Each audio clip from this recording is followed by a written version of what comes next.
Sometimes when things go wrong, you can't blame life. Cause when you shot your shot, what was your aim like? What were you targeting? Cause if it ain't right, and you still go with it, then that is on you. It's on you, it's on you, it's on you. What's going on, you guys? This is Romi and Sam, and you are listening to the Mindset Rebooted podcast. And if you're a first-time listener, thank you so much for stopping by. Here on the Mindset Rebooted podcast, we like to have conversations that help us to elevate the way we think. So if you get any value from today's episodes, I messed that up. If you get any value from today's episodes, please go ahead and share it with one other person so we can help even more people. And today we're going to be talking about evaluating the phase or the season of your life that you're currently in, right? And that's let's just put this into context. Romi and I, we both listened to a podcast episode from Alex Hormozi, and he was talking about, essentially learning the game and understanding what phase you're at. And it was very profound, a lot of golden nuggets from there. And we're just kind of reflecting on that today because we started to do some evaluation, and we're gonna kind of do some evaluation right here on this episode. And hopefully it encourages you all to do some evaluations as well. Yeah, and I'm currently in the phase of making mistakes and learning and powering through, as you saw in that intro to today's episode.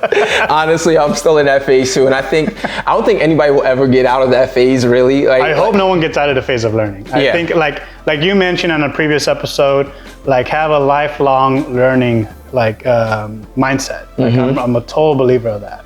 Yeah, I agree. And so when I was listening to the episode, man, I was at first trying to decide what phase am I in?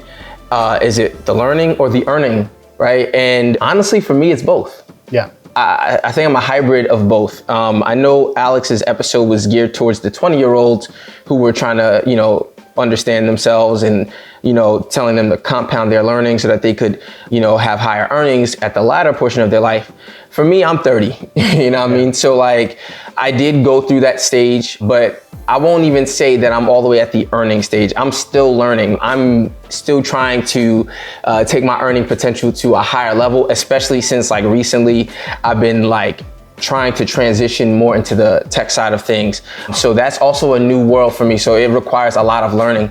The one thing that I've noticed though is that I still command certain earning potential specifically because of the transferable skills that I have from my previous life experiences. And so, for me, that's where I'm currently at. I'm at a hybrid, really. Just to backtrack real quick, when we're talking about learning or earning phase in our life, it's I don't think we described what those are. Oh yeah, we didn't really, yeah. Okay, so correct me if I'm wrong. The way I see it is learning skills, gaining knowledge, and then gaining experience as well. That's the learning phase. And then the earning phase is how much you want to pay me in return for my skills and knowledge. Yeah. Would that be fair to say as a quick summary? No, that is fair to say. And I think something that was key to note was that, Alex was talking about how a lot of people capped their earning potential because they prematurely capped their learning. And so, that's something that I have noticed as well. I've noticed that a lot of times we go after the bigger bag, maybe prematurely because we want to get to who doesn't? And I know for me personally, I have spent time thinking, oh, you know what? If I can get the big bag as fast as possible, it makes sense because then that means I can kind of enjoy my life the way I want to. Yeah. That's what I was used to seeing. And then I was also used to seeing growing up, a whole bunch of people, in my neighborhood, even family and friends who spent their whole life just working and struggling. And so for me is we always have a reason for doing things. For me, it was well, dude, I don't want to struggle. I'd actually just want to, get to this. And so I did realize that it meant gaining knowledge and learning from people who were moving wisely. And so for me, that's where I started to learn a lot from. But in my mind, I also thought to myself, well, I don't know how many years I'm going to be on planet Earth. So, I might as well try to have the best lifestyle possible. Earlier, you were talking about, this whole thing is about figuring out the game, right? And when I was younger, even just recently as last month, I just, like you, I wanted to get the biggest bag as soon as possible. But the thing was, I didn't really learn how to manage my finances. So even if I could get the big bag back then, when I was 21, I was thinking I should be earning at least, what was that? In college, I was making $12.50 in California. And that's considered high if you're a minimum wage earner at around 20 years old. So I'm like, oh, I should be making at least $14 to $16 an hour after graduation automatically. And I had opportunities with bigger companies, huge, like big worldwide known companies that wanted to bring me in as a coordinator and develop me more so I could learn more from them. But I was so in the aspect of, no, give me the highest paycheck. I said no to those opportunities. I found smaller businesses that were willing to give me more money, but I didn't even know how to manage my finances. I didn't know how to leverage my position into learning more and earning more. I was just stuck in that phase. Like you mentioned, I capped my earning potential because I took the bag too early, and the bag wasn't even that big. You know, it's not even, like no offense to anyone who's wants to get to $15 to $18 an hour. Like to me, my perspective of how big a bag is, if you're gonna provide me $25 an hour, I say no to that automatically. Yeah. Like unless you're like, all right, what's the bonus structure? Like how big is our like? There's so like $50,000 to me. $50,000 to me now is a small bag compared to when I was 20 years old. Yeah. And things have changed so much. That's so funny. I was telling my wife that exact same thing. It was like, I got so used to making above $50,000, and you know, now I'm looking back at it, I'm like, what? I don't even know how I used to think that was such a big bag. But it's all relative, because one, it's based on what phase you're at in your life, right? Two, what environment did you grow up in? Like, did you grow up seeing people who were like living with that type of lifestyle, and maybe you didn't have even that, so you thought, oh wow, like that's where I need to get to, and you're thinking, oh, that $50,000 mark. You know, there's different variables that go into like how you think of a bag being big or small. And I think that rather than thinking of whether a bag is big or small, for me, what really started to order my steps was I started to actually envision a lifestyle that I wanted. Yeah. Right? Because depending on the lifestyle you want, that's going to determine whether a bag is big enough or small enough. Yeah. And so once I started to do that, that's when I was able to say, okay, I'm going to say yes to this opportunity because it's more in alignment with my lifestyle. I kind of talk about that with you, like, outside of just we talk about lifestyle all the time, right? Yeah. You know, by the way, on a tangent, if you're not talking about lifestyle, whether that's finances, family, faith, fitness, with your friends, I think you have to find new friends. Just straight up. No, that's a fact. Yeah. That's a fact. And like we talk about it all the time. And I told you one of the reasons why I ended up taking one job opportunity over a different one. I was like, it was more in alignment with my lifestyle, right? And I think that that's very important. And as you evaluate it from that perspective, then you're not necessarily just focused on whether a bag is too big or small, but you will also be focused on the things that like Alex was discussing, which is like learning new skills and gaining certain experiences. And the reason why is because if that lifestyle is your North Star, if that's your mission, you're gonna do all of the different things that add up to you getting that lifestyle. Yeah. And so that's what I started to think about as well in regards to this whole, what phase am I in? Recently, I chose a smaller paying job, and I told him, hey, I'm giving me on a discount. And the reason why is because I want to learn more from this company. I want to learn more from this position and what this position entails, because it's something I hadn't really done at that big of a scale or that big of a responsibility with other people relying on me. And so I was like, I'm willing to take the paycheck cut in order to learn all these new skills, because I know in a few years from now, that's going to pay me like multiples of what you were paying me now. Mm-hmm. And that's a good point. So here's a moment of reflection for me with this whole evaluating what season I'm in. I would say it was at the top of last year. I think it was like January of 2022, where we did that episode, The Great Resignation, right? And we had discussed, you know, what that movement was about, what was happening because of COVID and people being tired of employers and things like that. And I had also announced that I had left my position. I was in construction management. Mm-hmm. And then I went on to announce that I was going on to do my own thing, right? And obviously now, if you hear me talk about how I'm working I'm a director of government accounts for a certain company, I won't say what it is, but that's what I'm currently doing. And so you might be like, well, take us through that journey. How did you end up going back to being employed for someone when you kind of went on your own? And after evaluation, it wasn't even because I just had this burning desire to be my own entrepreneur, but it was really more so that the position I was in prior did not align with the lifestyle that I wanted. Mm-hmm. And so the natural reaction for me was, oh, I need to leave and like just do my own thing. And I realized something that Alex had said that was really key to note was that when you fall in love with the game itself, you know what I mean? Like when you fall in love with the journey or the process, you know, then it works out, you know, better for you in the end. And what I realized for me was, it wasn't that I just didn't want to work for somebody.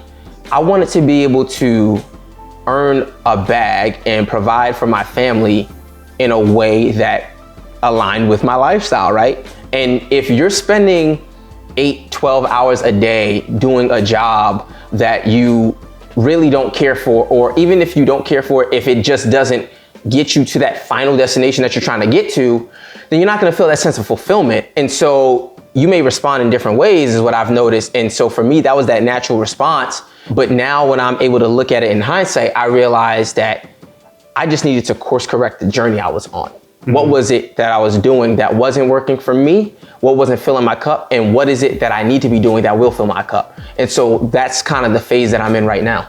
So when you pivoted in your lifestyle so that you could actually have the lifestyle that you want, how did this position fulfill that now? So this position fulfilled it. Actually, for me to tell you that, I have to start off by telling you how I got this position. Yeah. So I actually wasn't looking for this position. It wasn't like a position that I just applied to. I was headhunted for the position. And when it was brought up to me, it was actually for a salary lower than what I was accustomed to, but the overall perks and packages, it aligned with my lifestyle. How did that do that? I'll tell you now. Well, one, there was a lot of flexibility. I currently need to be able to spend time with my wife. That's one of the reasons why I ended up leaving the military, was because I was away from her for so long, and that's a value for me, being a husband, right? I also have 3 dogs. One of them is special needs. And so because of how my wife's schedule is, she wouldn't have been able to kind of handle all of that. And so for me, I needed to be able to do that. This also allowed for me to do that. The third thing was this: I deal with veterans a lot. Now, you've heard me talk about on previous episodes how I was a career counselor when I was in the Navy. So being able to kind of tap back into that bag where I'm educating people and dealing with a realm that I'm familiar with and that I have a heart towards, that kind of fills my cup, because I'm now able to talk to people about solutions to problems that they may be dealing with that they did not know about before. And anytime I'm able to do that, much like how we do on this podcast every single time, I get excited about that.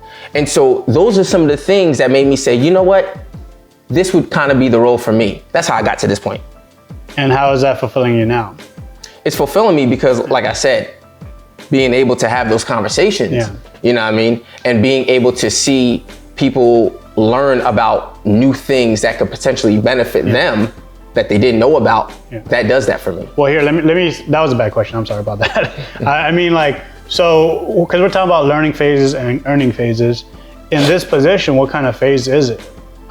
Oh, and because you said you took a pay cut for a lifestyle, but is that lifestyle, what does that mean towards earning or learning? All right, so that's a good question.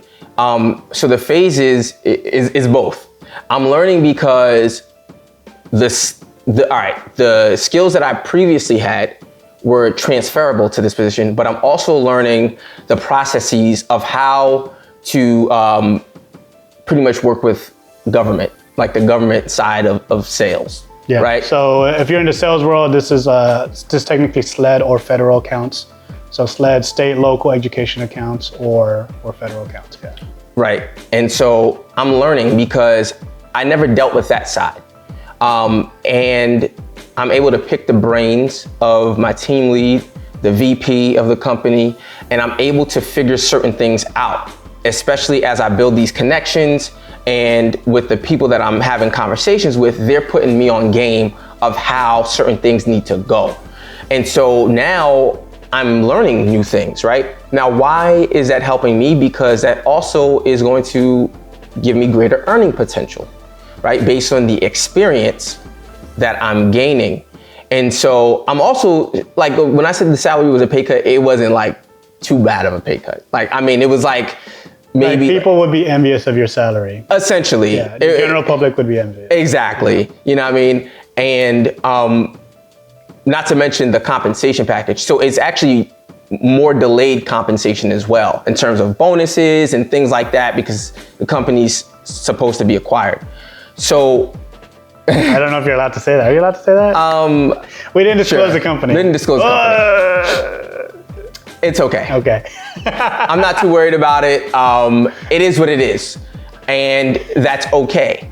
Didn't disclose the company. But the point is, it's no secret. And when it happens, it will happen.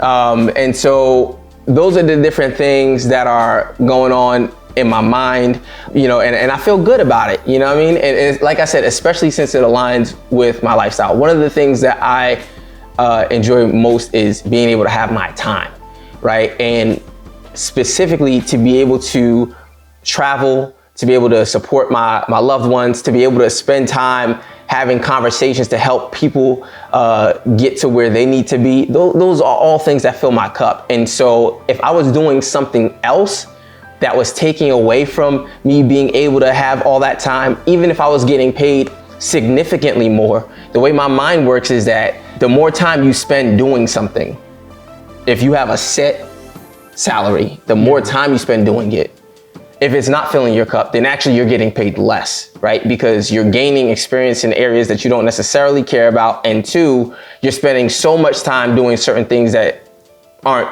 potentially aren't beneficial for you, that it's taking away time for you to be doing things that will be.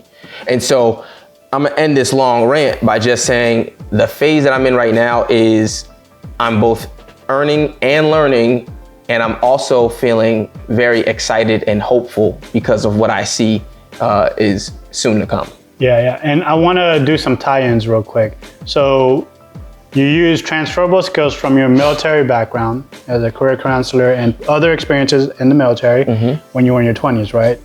How many years did you spend in the military? 5.5. All right, almost 6. Stick with me on this. So you spent almost 6 years of your 20s earning and learning all these skills, learning from other people who are higher than you. You're taking in all the skills. Like everyone knows, when you're in the military, you don't really get paid that much compared to the private sector, right? You're essentially getting paid some people say minimum wage because you have no set work hours. You work when they say you work and you get off when they relieve you, and you don't decide when you're allowed to go. Is that fair to say? No, it's fine. Okay, so in that time you were purposely in a learning phase, and now you say you're in your 30s, which 30, not 30s. Oh, okay. You just turned 30. You said you're 30. You're not gonna make me seem too old. 30. All right, and so stick with me. This is why I'm bringing this up. The average net worth of someone in their 30s or just turned 30 is around $110,000 a year. That's the average net worth. All right, and without you disclosing it, are you above or below that amount? I'm above. You're above. I'm above. So you barely hit your 30s and you're already at the average mark. Now, you're above in terms of annual earning, or in terms of just overall net worth? Both. Okay. So that means, like, if you're already at that rate where you're already at the average net worth and you're taking in the average net worth, that means that by next year, you'll already be above average. Yeah. Because the above average for net worth for someone in their 30s is around $140,000 or more. And just by your earning capacity annually, you're above the rest of the US in terms of financial security. Yep. You've essentially earned the bag. And that's what I want to say.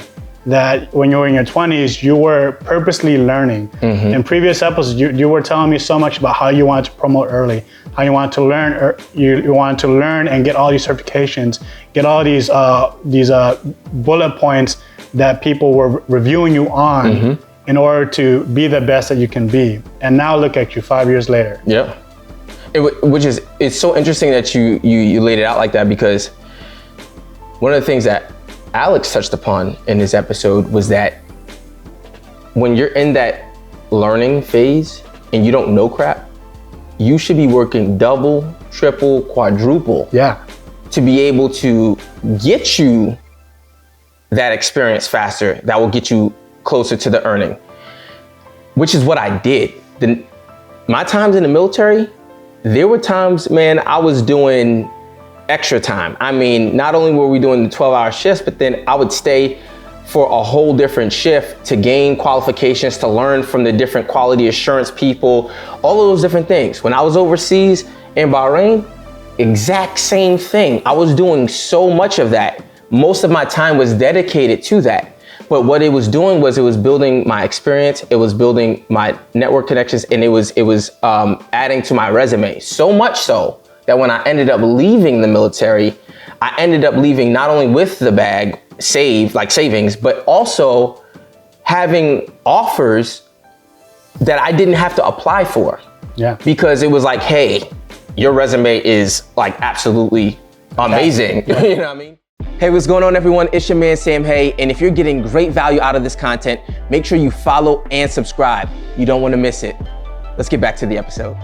Lots of people are talking about how there's big layoffs in the tech world, but bro, like those are just the biggest name companies. There are so many other companies out there, thousands of companies looking for people like you, or people who are learning skills that you have, and they're ready to pay. Like one of the biggest sectors is cybersecurity. Yeah. And Jesus, like there's not enough people who have that quality control experience that you mentioned.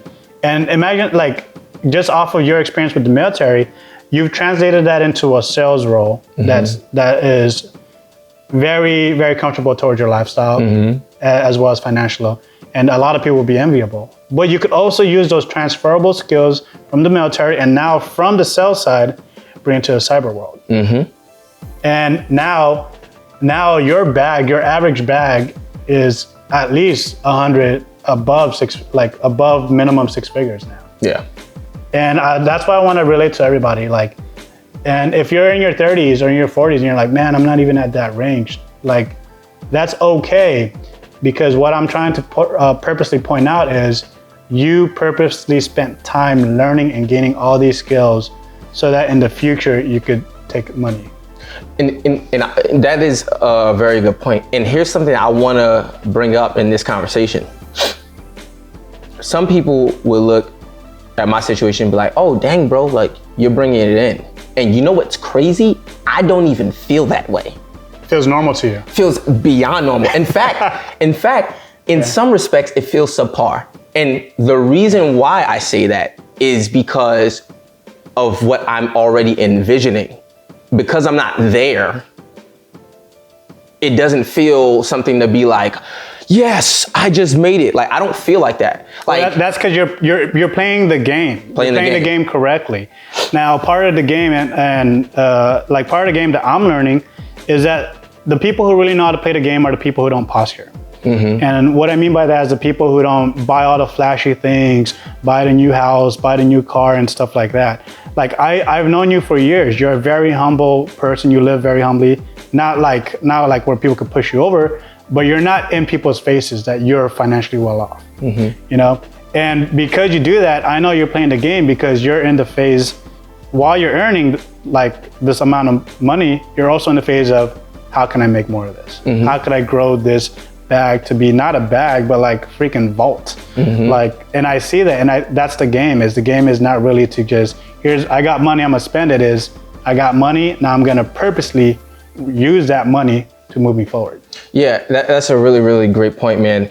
And like, it's interesting that you bring that up because like that's the same conversation I have with people all the time when they're like, yo, like, how do I do this, that, and the third? And I tell them like, you may not even like my response because it's not gonna be what you think it is. It's not like this get rich quick scheme type of deal. It's just gonna be like, bro, like do this and dedicate yourself to that. All stuff that takes time.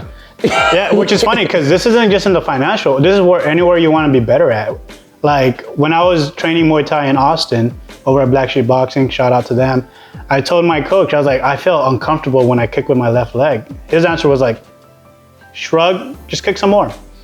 And I was like, damn, bro, you're right. Because I was like, obviously the reason why I'm uncomfortable with it is I haven't kicked enough to feel comfortable with it. And that's the same thing with all these things, like getting into these positions, getting into changing your skill set. You gotta get into the game. You have to get onto the field, stop being in the bleachers and just eating popcorn and drinking soda.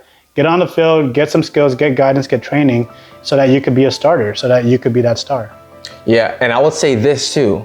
Once you get that guidance, that training, those skills, pass it on to other people. Oh, like, go ahead. I'm sorry. No, you can. I'm gonna by the way, that is such a great tactic to get even more money. Because when people see you as an authority figure and being able to train, to coach, and teach others, they're like, I need you on my team because I need you to train all these people. Yep. These people need help. I need your help. And how much do you want for me to get your help?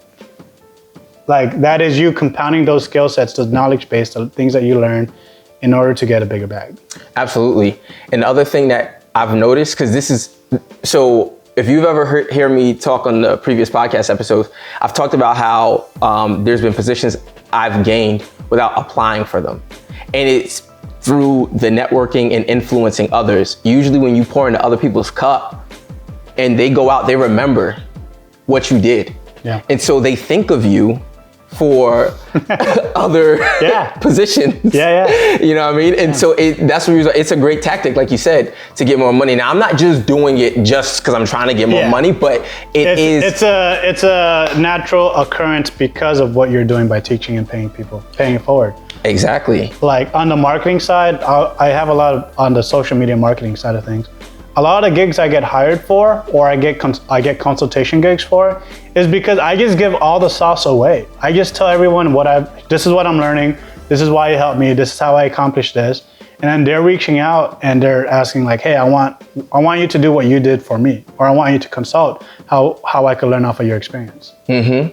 Yeah, and it's interesting because I've watched you throughout this like learning phase, and I was like, and I sit back and observe. Like sometimes you don't know like what other people are thinking when you're just doing whatever you're doing daily. Yeah. But like when I sit back and observe, I'm like, yo, this dude is acquiring so many skills. It's insane. Like I literally sit there. I don't even feel that way. I know you don't. Like because it becomes these are normal things. A new normal for you. Yeah. You know what I mean? And like I'm just sitting there watching. I'm like, dang. Like this dude is just acquiring so many skills. And so like, I can just only imagine what, I'm not even gonna go there, but I can just imagine because I understand, the skills that are being acquired, right? Like, it's like, think about it. Let's just be real. If someone says, hey, I will give you $1 million, or I can teach you how to make $1 billion, which one are you gonna choose? Well, we gotta fix that question a little bit. So if you say, I will give you $1 million, in this instance, I'm assuming I'll give you $1 million today. Yeah. But if I'll guarantee that you'll get $1 billion in 15 years. Which one are most people most likely gonna get? It's usually the first, because it's the easiest. And that's the biggest takeaway I've learned too. I have to be reminded that I'm accumulating so many skills, even though whenever I talk about all the gigs I'm taking, I always talk about like, hey, these are things I'm learning off of it. And I don't realize that I'm accumulating skills. It's just my norm, like you mentioned. But like,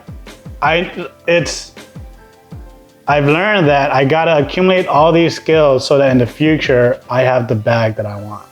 Right now, when I was 18, a $15 an hour job was my bag. Right. Right now, when I'm offered a $50,000 annual salary, I'm like, that's too small for me. And now it's like, well, my whole perception of what a good bag is has changed. Yeah. It's changed because of all the skills I've accumulated. interacting with you, interacting with other people who have different views on what a big bag looks like, it changes our perspectives. And I'm learning off of y'all, for people who are maybe reaching their mid-30s now, taking in too many skills versus getting a bag. I think that's the part now that we're like, how do we figure this part out? Yeah, like I said, the way you figure that out is lifestyle. That is your North Star. What is your vision, right? Yeah.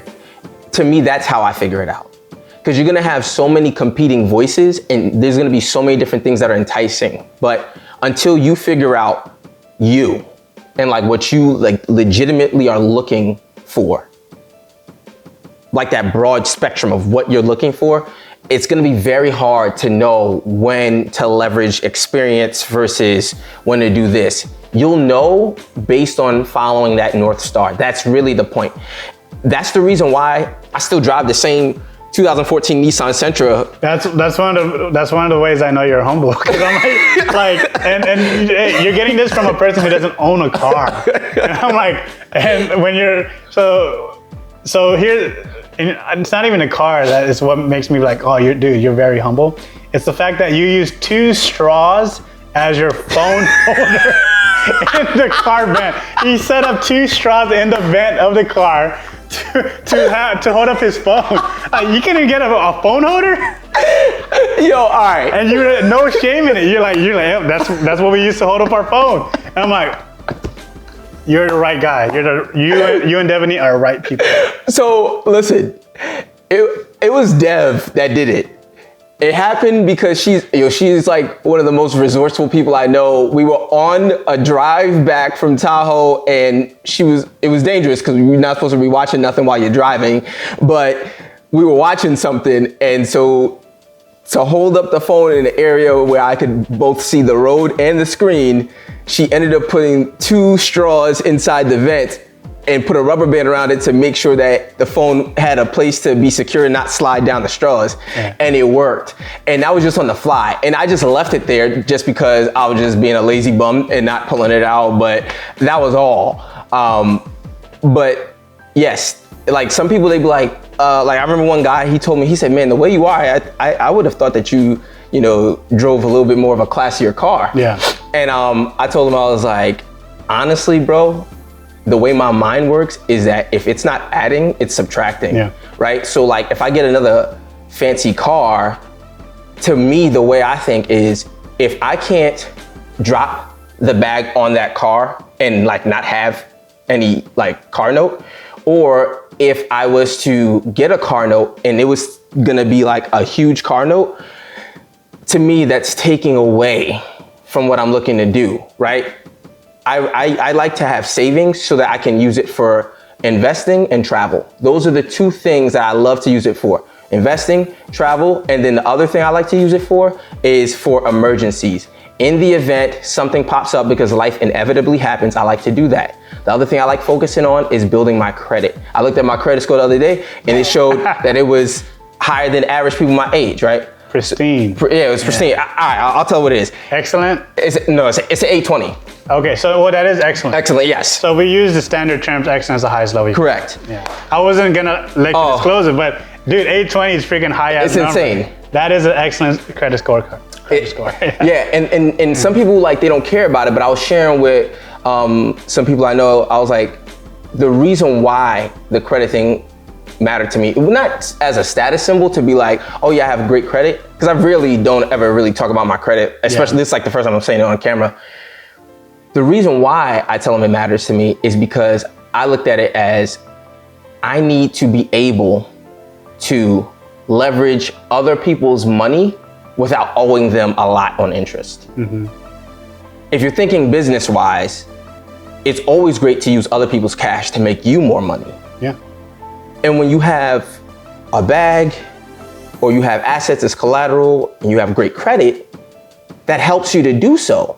You've seen it. If you're someone with poor credit, you've seen that if you try to get a car or something like that, you probably have a high interest rate on it. Or when I got my house, you might have a high interest rate on the mortgage if you have poor credit, which means it's taking away from your bag, right? That means that you're gonna end up having less equity and you're spending so much more money on interest than you are on principal. And so for me, that's what I'm thinking about. I'm like, well, what is my vision? What is the lifestyle I want? And is what I'm doing right now adding to it, or is it subtracting? And if it's subtracting, then it doesn't make sense. I'm not making money with my car. It's not like I'm renting it out. It's not a foreign vehicle that I'm renting out to other people, so it's not bringing me money. It's taking money from me for gas and all that other stuff. So I don't need to get a new vehicle. I can use that same one. It's still rideable from 2014, and I don't owe on it. So now I can use it as an asset for me to continue to make more money. And that's how my mind works. So if you, like when you were saying, oh, well, I see that you're like kind of humble about these things. For me, it's because I don't even feel like I've arrived yet. You know what I mean? I don't feel like I've arrived. And the best way that one can make sure that they don't ever feel like they've arrived is for you to continue to look up. Look up at all those who are ahead of you and think, what skills and other things have they done or obtained that I can also acquire so that I can continue to push myself forward, you know? And so other people might be looking up towards me, but I'm looking up towards other people. That's the reason I don't feel like what I have is a lot. And I'm gonna say, you're probably looking at the right people. Because like I mentioned, people, like we've all fallen for it, where when we get some money, when extra disposable income, we start wanting to posture. We start wanting to get the flashy things, the fancy car. But then I'm gonna tie it back to Alex real quick. One of his sayings was him and his wife drove a Prius for years. Prius with a cracked screen. These are multi-millionaire people in their mid-20s. And someone's asked, hey, I would have expected a fancier car from you. And he's like, instead of looking at my car, you should look at my bank account. And so that's a flex. So that's how you should think about these things. It's that the people you're looking at, by the way, the people who are spending $50,000 on a luxury bag, which on another side tangent, the richest person in the world is Bernard Arnault. He owns Louis Vuitton. He owns all the biggest luxury brands in the world. He's the richest person in the world? He's the richest, $200 billion. And this is as recent as December 2022. He is the richest person in the world officially. And the reason people buy those bags, the ones who buy it on a regular basis, is because their net worth is so high that buying a $50,000 bag means nothing to them, as if for us buying a $10 meal or a $30 meal. To them, it's the same. They're like, relative to their income, it means nothing. So that changed my perspective as well. That I'm like, how can people spend $2,000 on a suit? That they're wasting so much money. Well, that's because I haven't learned that there was a world where $2,000 is not even that much. Yeah. And so hopefully in this episode, like I got nothing else to say besides hopefully you've learned that there's more levels that we could all attain. There's more skills that we could all learn, and that we could all earn at different levels according to how many skills that we have. I agree. And my last comments will be just to remember that all of this stuff is relative. Don't try to keep up with the Joneses or anything. Let that vision that you have, let the lifestyle that you want be that North Star for you. And that will let you know whether something is enough or whether you need to keep going. And that's what we have for today. We know that this was a value-packed episode, and we ask that you subscribe to this podcast and share this with one person so that they too can learn what phase they're in and make the right choices along the way. And until next time, Mindset Rebooted. Sometimes when things go wrong, you can't blame life. Cause when you shot your shot, what was your aim like? What were you targeting? Cause if it ain't right and you still go with it, then that is on you.